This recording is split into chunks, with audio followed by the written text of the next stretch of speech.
아리스토텔레스가 말한 것처럼 인간은 오래전부터 행복하기 위해서 살아왔습니다. 그래서 남들보다 뭔가 더 뛰어나기 위해서 몸부림치고 또 더 많이 가지려고 몸부림치고 무엇인가 불안하거나 위험하지 않도록 무던히도 애를 쓰면서 살아갑니다. 물론 이 일이 나쁜 일은 아닙니다만 이처럼 대다수의 사람들은 무엇인가 소유하는 것을 행복의 기준으로 삼고 있다는 것입니다. 그런데 사실 우리가 느끼는 행복이라는 그런 감정은 어떠한 객관적으로 드러나는, 그래서 누구나 다 공감할 수 있는 그런 내용들이 아니라 굉장히 개념적인 일들이고, 그리고 사람에 따라 다르게 나타나는 주관적인 것들입니다. 누구는 발 뻗고 누울 수 있는 초가 3칸만 있어도 행복하고 만족하다고 이렇게 이야기하는데, 또 어떤 분들은 수조 원의 재산이 있어도 스스로 만족하지 못하고 자살을 하게 됩니다. 여러분들이 아시는 것처럼 지난달 교통사고로 이정근 장로님께서 병원에 입원하셨을 때 신방했을 때 하루는 이런 말씀을 저에게 해주셨습니다.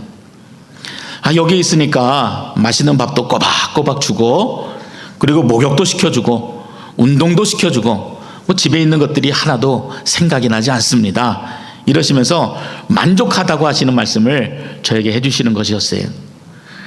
근데 제가 그 이야기를 듣고 집으로 이렇게 오고 있는데 그 말씀이 계속 머릿속에서 맴돌았습니다. 곰곰이 생각해 보니까 우리는 이 땅에 살면서 참으로 많은 것들을 쌓아두고 살기를 좋아하는구나 라는 생각이 너무 들었어요. 저희 집만 해도요, 밴쿠버에 처음으로 랜딩을 할 때 이민 가방 8개 들고 왔는데 제가 이로키 산맥을 넘어올 때는요 8톤 트럭 하나를 가득 채워가지고 들고 왔습니다. 그럼 얼마나 짐이 많아졌습니까? 그래도 우리는 어떻습니까? 늘 부족하다 그래요. 남의 집에 가보면은 좋은 게 있으면은 나도 우리 집에 놓고 싶고, 그리고 저 사람 거보다 더 큰 거를 놓고 싶은 것들이 우리들의 마음입니다. 우리 정해진 인생을 마치고 무덤에 들어갈 때는 결국엔 아무것도 가지고 가지 못하는데 결국은 빈손으로 돌아가는데, 이처럼 우리는 이 땅에 사는 동안에 자꾸 소유하기 위해서 온통 마음을 두고 살아가는구나, 이런 생각이 드는 것입니다.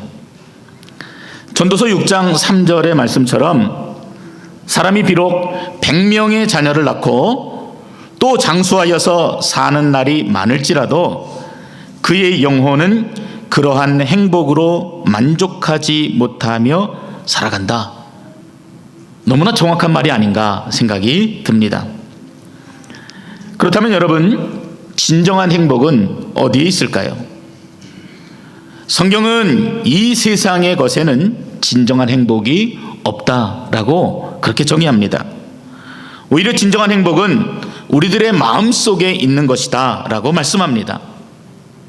이 행복이라는 단어가 성경에는 11번 기록이 되어집니다.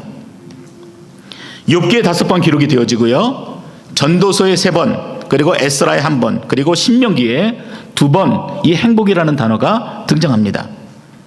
특히 신명기에는요, 이 신명기가 가지고 있는 그 기록 목적처럼 하나님을 경외하지 못한 출애굽 2세들에게 나이 많은, 그래서 이제 생명을 놓아야 하는 이 노령의 모세가 전해주고픈 삶의 지혜가 담겨져 있습니다.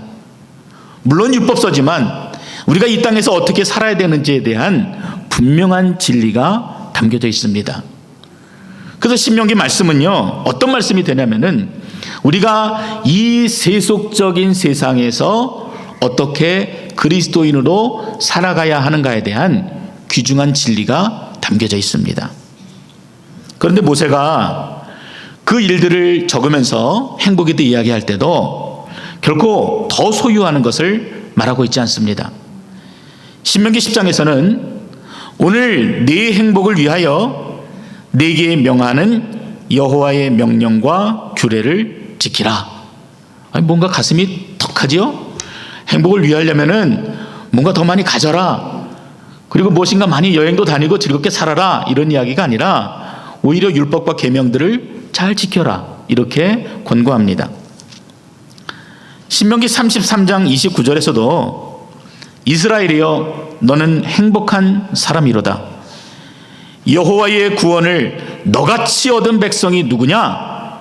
그는 너를 돕는 방패시요 네 영광의 칼이시로다.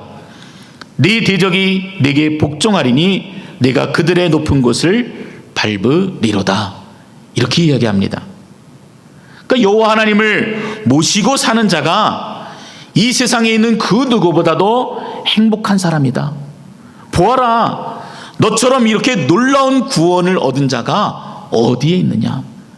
그것으로 너가 행복을 찾지 못하면은 결코 이 땅에 있는 그 무엇으로도 너는 행복을 찾을 수가 없다.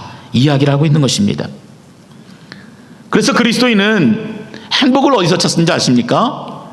우리 안에 계시는 예수 그리스도, 그분으로 인해서 우리가 행복을 찾아야만 하는 것입니다.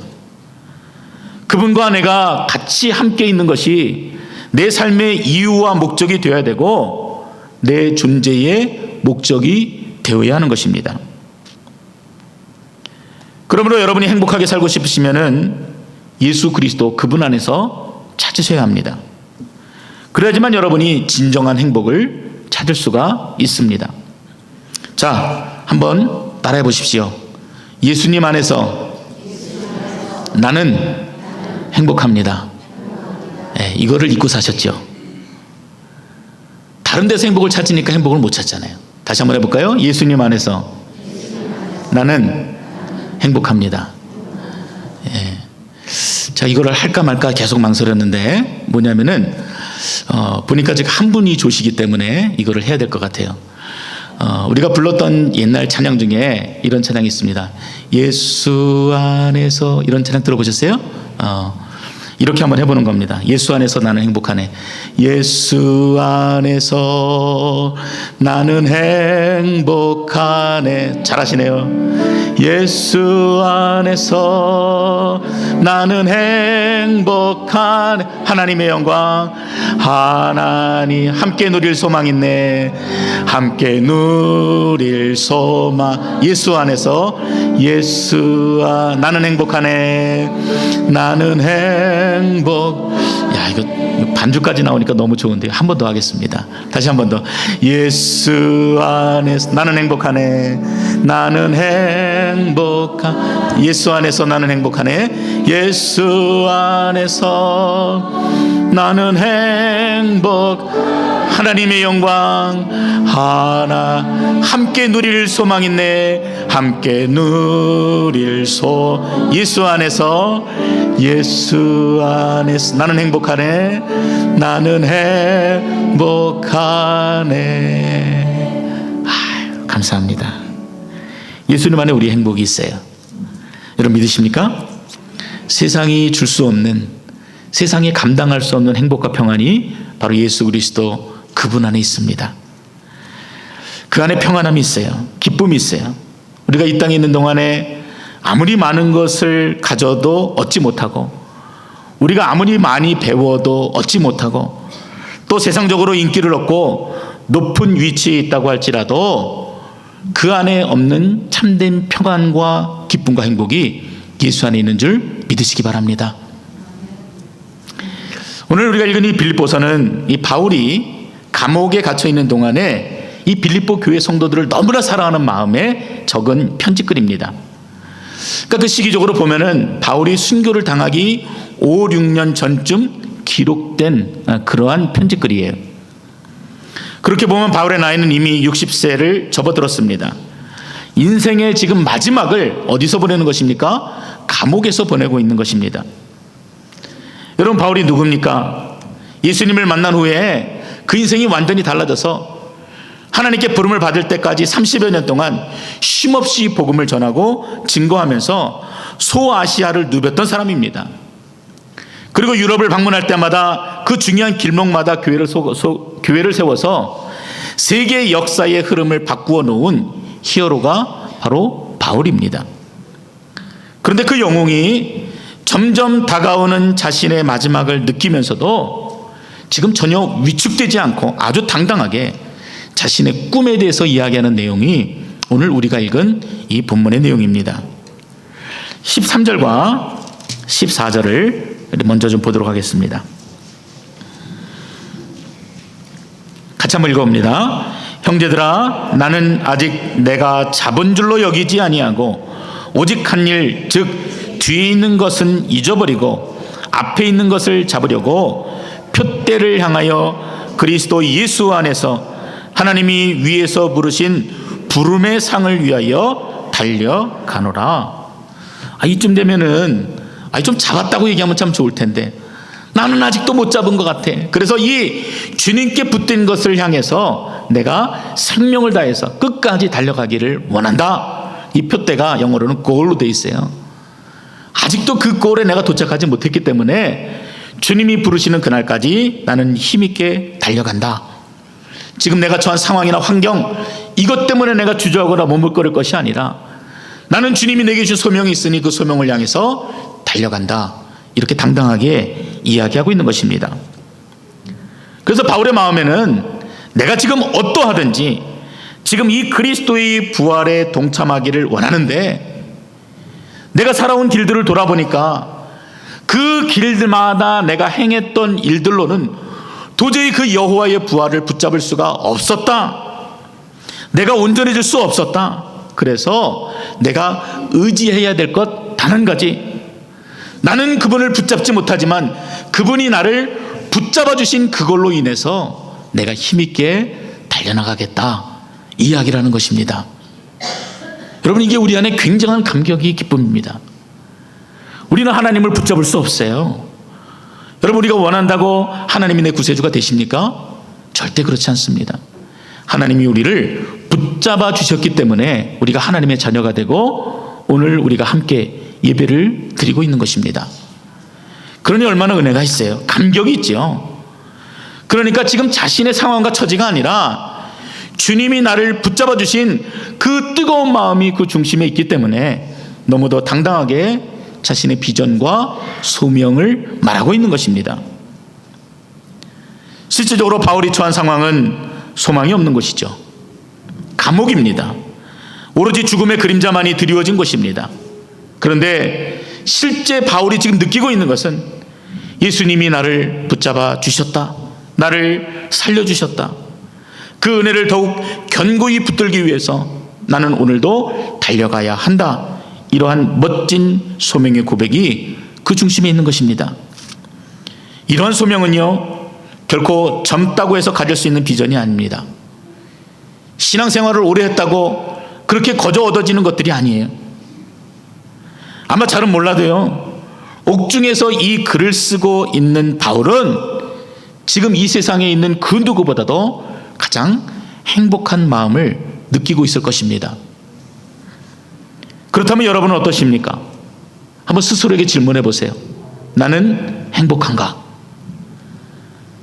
점점 나이는 들고 몸은 쇠약해져 가고 이곳저곳 아픈 곳은 늘어나는데 여전히 주님께서 내게 주신 그 뜨거움이 여러분 안에 있으십니까? 바울하고 좀 비교해 보세요. 우리 얼마나 풍족합니까? 핍박을 받거나 죽음이 눈앞에 있는 것도 아닙니다. 그런데 바울이 가진 그 당당함을 우리 안에서 찾아보기가 너무나 어려운 것입니다. 그 당당함이 우리 안에 없어요. 그 만족이, 그 행복이 우리 안에 없는 것이 문제입니다. 교회는 또 어떻습니까? 주신 소명으로 뜨거워져서 뛰어가기는커녕 오히려 후퇴하고 있는 것을 우리가 봅니다. 많은 학자들이 이야기하는 것처럼 지금 우리가 사는 이 시대는 개신교 역사상 가장 타락한 교회의 시대이다. 중세 가톨릭 교회보다도 더 부패한 교회를 우리가 경험하고 있다. 이 이야기에 모든 자들이 동의합니다. 이민교회도 빠지지 않습니다. 이민교회의 분열과 타락은 이미 극에 달한 지 오래입니다. 그래서 이민교회는 목회자들의 무덤으로 불리고요, 또 이민교회 목회자들은 기회만 된다면 한국으로 가려고 목을 맵니다. 여러분, 이유가 무엇이겠습니까? 바울과 같은 순수한 열정이 없어요. 주님이 나를 거저 잡아주셨다는 데 대한 감격과 기쁨이 사라졌기 때문입니다. 그것을 모르니까 성도나 목회자나 다 그저 그렇게 세상 사람들이 그러는 것처럼 시대를 탓하고 환경을 탓하고 제도와 문화를 비판하면서 그렇게 살아가고 있는 것입니다. 그러므로 오늘 본문에서 우리가 이 사도 바울을 통해서 사도 바울이 가지고 있는 그 열정의 근원이 무엇인지를 찾아보고 깨닫는 것이 너무나 중요하고 유익한 것입니다. 그래서 오늘 우리가 살펴볼 것은 사도 바울이 버리고자 했던 것들, 예수를 만남으로 버리고자 했던 것들, 그리고 예수를 만남으로 더 얻고 가지고자 했던 것들을 여러분과 함께 나누기를 원하는 것이고, 오늘은 그 첫 번째로 우리가 버리고자 하는 것이 무엇인가를 살펴보고자 하는 것입니다. 먼저 4절을 보십시오. 4절 이해해 보면은 이 바울이 버리고자 했던 것들이 이 바울의 입술을 통해서 당당하게 소개되어집니다. 바울은 그것들이 남들에게 자랑할 만한 것이었다. 그렇죠? 세상 사람들이 보면은 자랑할 만하지요. 그래서 어떤 사람이든지 자신의 육신의 가치를 두고 있다면은 내가 그 사람보다 더하다, 더하면 더했지 덜하지 않았다 라고 이야기합니다. 이 말은요, 남들보다 내가 더 육신의 것들을 위해서 살았다라고 얘기하는 내용이에요. 더 많이 가지려고 했고, 남들보다 더 많이 뛰어난 사람이 되려고 했고, 그리고 뒤지지 않는 사람이 되려고 몸부림치며 살았다 말하고 있는 것입니다. 그래서 그 내용을 적은 것이 5절부터 6절에 나와 있는데, 그 내용을 간추려 보면 이렇습니다. 첫째는 바울은 난지 8일 만에 할례를 행했습니다. 할례주의자들이 그렇게 자랑하는 할례, 입만 벌렸다 하면은 입에 거품을 물고 자랑하는 할례, 그래서 그것들로 사람들을 구분하고 정죄했던 그 할례를 바울은 난지 8일 만에 끝내버렸다는 것입니다. 꿀릴 게 없지요. 둘째로 바울은 유대인 중에 유대인이었다라고 이야기합니다. 이 말은 내 혈통이 순수 혈통이라는 것을 이야기하는 것입니다. 개종한 이방인도 아니고, 그렇다고 다른 족속과 피가 섞인 혼혈 유대인도 아니고, 나는 정통 12지파 후손이라는 것입니다. 그 중에서도 순수 혈통 베냐민 지파다 이렇게 이야기합니다. 가문과 혈통에 있어서 누구에게도 뒤지지 않는 당당함이 그에게 있었던 것입니다. 그뿐만이 아니었습니다. 또한 바울은 히브리인 중에 히브리인이었습니다. 자신은 비록 이방 땅인 다소에서 태어났지만 모국어인 히브리어에 능통한 자이고, 어려서부터 철저하게 율법 교육을 받은 바리새인 중에 바리새인이다 라고 소개하는 것입니다. 특히 바울은 이 바리새인 중에서도 가장 학식이 높고 덕망이 높은 가말리엘의 문화생이었습니다. 뭐 이런 것들을 다 정리하면 이런 얘기죠. 나는 뼈대 있는 집안에서 태어났고 배울 만큼 배웠고, 그리고 여러분들이 부러워하는 뭐 K, S 뭐 이런 데 나온 학벌 좋은 배경 있는 집안의 자식이다 이야기라는 것입니다. 그뿐만이 아니죠. 되게 학문에 깊고 또 이론이 밝으면 행함이 없기 쉬운데, 바울은 그 열정 또한 대단합니다. 예수 믿는 자들을 색출하기 위해서 일주일 정도 떨어진 거리까지도 단숨에 달려갈 정도로 그렇게 열심히 있었던 그런 열심당이었습니다. 이 정도면 자랑할 만하죠. 그러니까 자신이 이처럼 당당하니까 사람들 앞에서도 당당한 것입니다. 내가 이만큼 하니까 그래도 사람들 앞에 나서서 할 수 있는 근거가 되어지는 것이에요. 그런데 이 바울이 그렇게 인생이 끝난 것이 아니라 열심히 예수 믿는 자들을 잡기 위해서 다메섹으로 가던 길에 그 인생이 완전히 달라지게 됩니다. 바울의 표현대로 한다면은 갑자기 예수님께서 나타나셔서 나를 붙잡으셨다는 것입니다. 11절에 자신은 예수 믿는 자들을 잡으려 가고 있었는데 오히려 예수님이 나를 붙잡았다. 그래서 자신은 그리스도께 잡힌 바 되었다라고 이야기하고 있는 것입니다. 대충 잡히지 않았습니다. 정신이 나갈 정도로 완전히 붙들렸습니다. 그리고 그 붙잡음은 결코 내가 뿌리칠 수 없을 정도의 강렬함이었습니다. 나 같은 자를 붙드는구나. 원수된 자를 붙드는구나. 이처럼 내가 아무리 항거하여도 거부할 수 없는 사랑으로 나를 붙들어 주시는 것이나, 이것들이 마음으로 깨닫게 되어지는 것입니다. 그러자 바울의 눈에서 눈물이 흐르기 시작합니다. 그리고 이전에 결코 느껴보지 못했던 감격과 기쁨이 큰 파도처럼 그렇게 밀려오기 시작한 것입니다. 생각하면 생각할수록 눈물이 마르지 않습니다. 이처럼 평생 갚아도 갚을 수 없는 그 은혜를 받고 보니까 인생의 목표와 방향들이 완전히 달라져 버린 것입니다. 행복의 기준이 달라진 것이에요. 그렇구나. 내가 이제까지 잡으려고 했던 것들은 헛된 것이었구나. 이것들이 진정으로 나에게 기쁨을 주지 못하는구나. 그러나 내가 예수께 잡힌 바 되었으므로 이제 나는 나를 붙드신 그 예수를 위해서 살아가야 되겠다. 이 예수를 더 붙들기 위해 살아야 되겠다. 나의 남은 시간 그분과 동행하면서 그분만을 위해 살 것이다. 이것이 나의 인생의 유일한 목표고 유일한 가치고 내가 달려갈 유일한 표대다. 그는 그렇게 자신의 행복관이 바뀌었던 것입니다. 예수 그리스도 그분께 잡히면은요, 이처럼 모든 것이 완전히 달라져 버립니다. 특히 바울에게 있어서도 이전까지 자신이 그렇게 가치를 두었던 모든 것들이 이제는 달라 보이기 시작합니다. 그 내용이 7절과 8절의 내용입니다. 한번 같이 읽어보도록 하겠습니다. 그러나 무엇이든지 내게 유익하던 것을 내가 그리스도를 위하여 다 해로 여길 뿐더러 또한 모든 것을 해로 여김은 내 주 그리스도 예수를 아는 지식이 가장 고상하기 때문이라. 내가 그를 위하여 모든 것을 잃어버리고 배설물로 여김은 그리스도를 얻고. 이렇게 되어 있습니다. 여러분, 사람이 달라도 이렇게 달라집니까? 너무 달라졌잖아요. 바울이 그토록 평생토록 가치를 두고 또 그 가치를 위해서 열심히 살았는데 이제 그 모든 것들이 다 해로 여겨질 뿐이다. 심지어는 배설물로 여겨진다. 이렇게 이야기하는 것입니다. 어떻게 이렇게 달라질 수가 있습니까? 그것은요, 정말 무엇이 좋은지를 발견하면은 그것은 금방 달라지게끔 되어 있습니다. 지금 바울은 참된 가치를 깨달은 것입니다.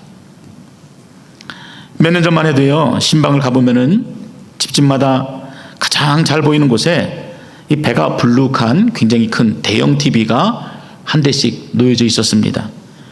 그래서 그 TV의 크기는 곧 부의 척도였기 때문에 이민자들이 성공했다 그러면은 가장 큰 TV를 하나 사서 잘 보이는 곳에 놓아 두었던 것을 여러분도 기억하실 것입니다. 근데 이제 좀 달라졌죠. 굉장히 TV가 얇아졌어요. 화질도 몇 배가 더 좋아졌는지 모릅니다. 그래서 디지털 TV가 보편화되면서 가격도 내려가고 또 사람들이 이제 사들이게 되니까 이제 그 모든 것들이 다 바뀌어 버렸습니다.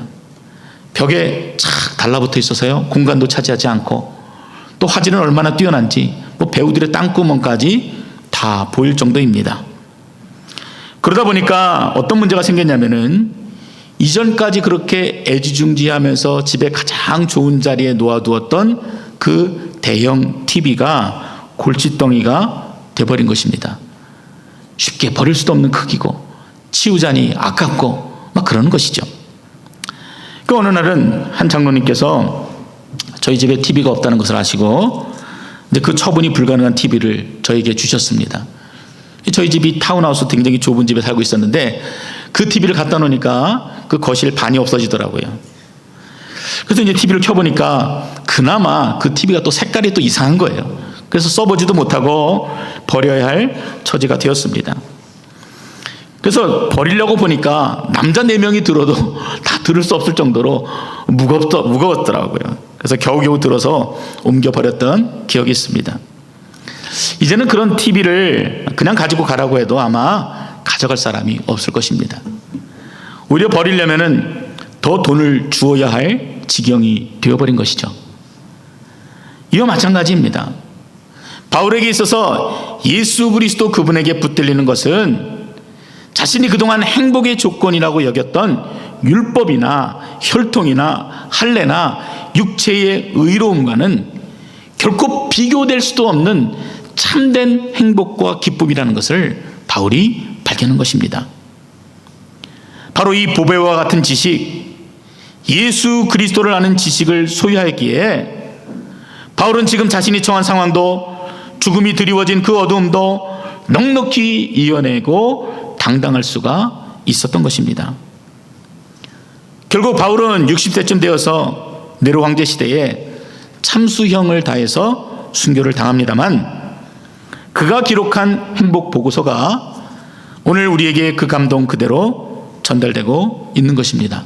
바로 성경입니다. 신약성경 27권 중에서 13권을 바울이 기록했습니다.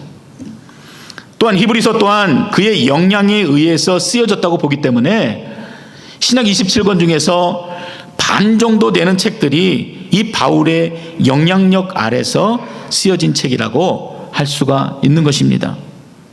내가 만난 그리스도가 어떤 분이신지, 그분 안에는 행복이 무엇인지, 그리고 무엇과도 바꿀 수 없는 기쁨과 소망이 예수 그리스도 그분 안에 있다는 것을 바울은 묵묵히 적어 내려갔던 것입니다. 여러분, 이 마음을 가지고 다시 13절 14절을 보시기 바랍니다. 형제들아, 나는 아직 내가 잡은 줄로 여기지 아니하고 오직 한 일, 이것은요 한 가지 일이에요. 오직 한 일, 즉 뒤에 있는 것은 잊어버리고 앞에 있는 것을 잡으려고 표대를 향하여 그리스도 예수 안에서 하나님이 위에서 부르신 부름의 상을 위하여 달려가노라. 사랑하는 성도 여러분, 잘 사는 것보다 중요한 것은 바른 가치를 붙들고 사는 것입니다. 오래 사는 것보다 중요한 것은요, 내가 무엇을 위해 사느냐가 더 중요한 것입니다. 물론 산다는 것이 몇 마디 말로 정의될 수는 없겠지만 이처럼 그리스도인들에게 있어서는 바른 방향과 목표를 가지고 사는 것이 너무도 중요하다는 것입니다. 바울의 형편을 보시기 바랍니다. 그는 지금 수감되어서 갇혀 있습니다. 언제 풀려나올지도 모릅니다. 화려한 인생 살았지만, 누구보다도 부러운 인생을 살았지만, 지금 이 노년의 마지막 인생은 지금 죽음의 그림자가 잔뜩 드리워진 60세 노인의 모습인 것입니다. 몸에는 여전히 괴롭히는 가시가 있습니다. 남에게 말 못할 고통이 있어요. 육신의 아픔이 있어요. 치유되지 못하는 질병이 있습니다. 불편을 느끼면서 살아갈 수밖에 없습니다. 그런데도 그런 사람이 육상 선수가 마지막 죽을 힘을 다해서 달려가듯이 나는 내 인생을 살겠다, 신앙생활을 하겠다, 세상 사람들은 다 포기해도 나는 내게 주신 그 꼴을 향해서 끝까지 달려가겠다, 이 이야기를 하고 있는 것입니다. 바울이 지금 달려간다고 하는 것은요, 원문으로 보면은 고도의 집중력을 가지고 전력 투구하겠다는 의지가 담긴 표현입니다. 결코 나는 뒤를 돌아보지 않겠다.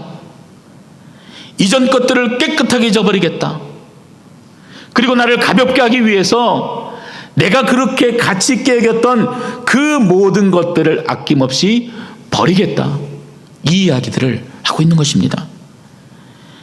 바울의 이 깊은 소리를 여러분의 마음에도 깊이 새기실 수 있기를 바랍니다. 여러분이 어떠한 상황과 환경 가운데 거하든지 죽게 붙들린 바 되기 위해서 힘있게 달려나가시기를 바랍니다. 달리는 데 도움이 되지 못하는 것들은 과감하게 버리시기 바랍니다. 인생의 무거운 짐들을 버리시고 내게 영원한 평안을 줄 것 같은 세상 것들을 온전히 다 버려버리고 그것들로 인해서 좌절하고 낭망했던 마음들을 다 벗어버리시고 나를 부르시고 또 나를 붙잡아 주시는 그 하나님의 은혜의 보좌 앞으로 나아가시는 여러분 되시기를 바랍니다. 하나님께서 여러분의 인생을 책임지세요. 붙드십니다. 그리고 그 붙드심은 결코 놓음이 없는 영원한 붙드심임을 여러분들이 꼭 기억할 수 있기를 바랍니다. 하나님이 우리에게 주신 꿈과 비전을 향해서 오늘도 달려가고 또 내게 주어진 그 삶의 현장 속에서 끊임없이 확인하는 은혜가 있으시기를 주의 이름으로 축원드립니다. 기도하겠습니다.